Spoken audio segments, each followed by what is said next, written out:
Happy Asha Day. Alright, so the case just got here, and I was able to put together my blue Asha deck today. I'm pretty excited. I got all the pieces with plenty of room to spare, and it already took a win from Blasters on its maiden voyage. So that's always good. So I'm going to do a deck profile of blue Asha post Zoo Booster.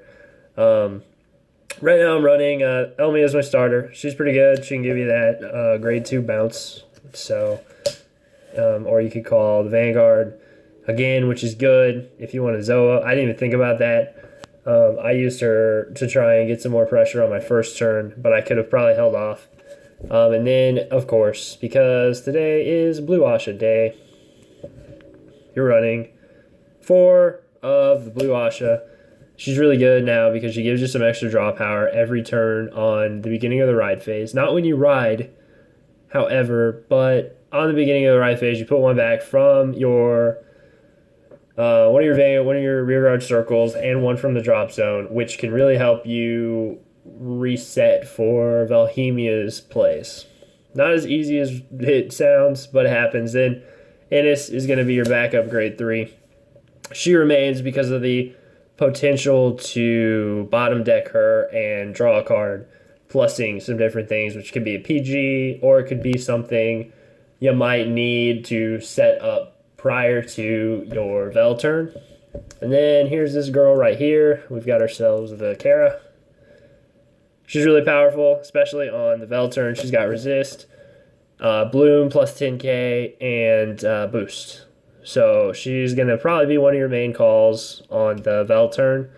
So the goal is to have her in your drop zone or in your deck for that. I think I ended up riding one and then soul charging one, so I was out a couple. I think one ended up in my damage zone. So some things can happen that could really throw you for a loop. Green Shot Elf. Green Shot Elf is nice, mainly because of the fact that she gets plus 2k and boost. So she's good for the Vel turn, and she blooms on herself. So the 2k is actually going to be 4k into the column, 9 and 9, 18 for 22k columns. Pretty hard to deal with. Plus 5, 27k and a crit, 3 Thuria, because she's good. 2. I took 1 out so that I could run the next card. She's really good. You call her with a name, call her with something. She can also bounce back to your hands. She's definitely a keeper. You can't take her anywhere. Like, she's in. 2 Leslie. This is a good card unless you call them in the same column because you're going to be stuck at 14k. 19 with a crit if on a Vel turn. That's what happened to me. I had to call her because I had 2 of them in my deck, and she has bloom. So, kind of sucks at 2. Probably has some multi-attack potential that I didn't see in my first game, but know I will in the future. Diane. She is the grade 1 of choice now because she makes a terrifying column on Vel turn of that 36 crit on GB4 turns.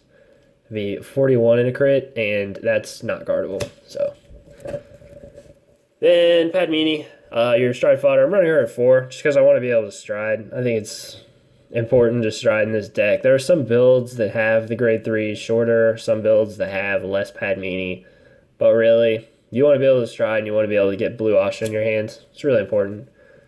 So Lilja, I think is good. I am going to start testing Tierney because she might help as well get some plays back in your hand. But you can't pull like a blue Asha out of... you won't be able to pull blue Asha or anything out of your drop zone because she doesn't have bloom. You could set up some different plays, but this is testing. Luckily, I pulled all of these in the Blasters game, so the RNG was definitely with me on that game, but she's pretty good. She has bloom. Tierney has bloom. So Ennis can pull her and give you that plus. Now we're looking at the Musketeer crit that I was pretty excited for.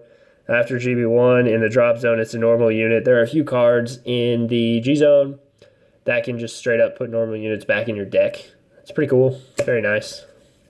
Then we got Milas. And I've got all the same this time because I pulled so many. I pulled 3 of the reprint, which is the same as the first one. So that's pretty cool. They're the same. OCD is happy. You can put it in your soul, +5 and draw. Pretty important. And then just running this crit trigger because it's beautiful and I really like the art. It's vanilla. There are other options. You can put +3 and put it in your soul, but you've got enough soul charge in this deck. You don't need it.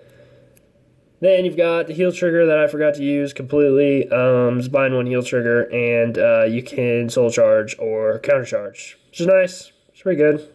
Not bad. So that is the normal deck for Blue Ahsha that I have been looking at, and it's also what some of the tops are running as well. There's definitely some finesse that goes into a deck like this, but if you're playing it, I trust you already understand.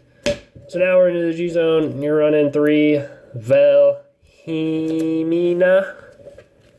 Here she is. She's pretty good. She's that on attack, you can make a new column, attack extension. So if you have a full board, this is really good because you're going to be 4 attacks every turn, usually blooming and doing some real damage. So then you got Lieta. This is a turn if you got nothing and you wrote something cool. Yeah, do it. Why not? Then you got Inferno. This is the card you can reset your crits with. You can also set yourself up for some different things. So she's powerful. Now you got this GB8 reasons. Primavera, like I said before, kind of your catch-up card. This is here because she's SP.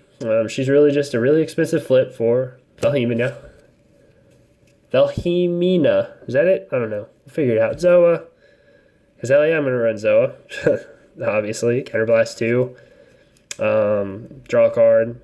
And then play a card from your hand to the board. Gets 99,999 power. And if this attack hits, you win the game. So, self-explanatory, pretty easy. Sea Breeze for Sea Breeze reasons, of course. Why not? Kasarina. She actually helped the game. She gave me that 30k shield to bring my number to 41, so there was more pass than what was able to hit, so important stuff. Rainbeth, the OG, play 1, get +5k, and resist.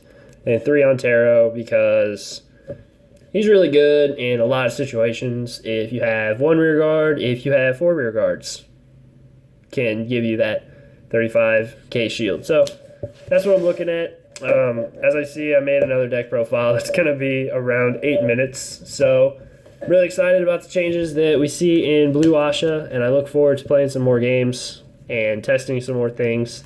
Like I said, the main test is how does Leslie fare, and the second test is what PG should I run. So if you have questions, slap them down into the comments, and I'm going to be doing more Vanguard content here. Really excited about Zoo. It took about 2 hours to open 24 boxes, and it was a blast. I think I made my money back. Pretty good stuff. So have a great day, and watch more videos. All right, thanks.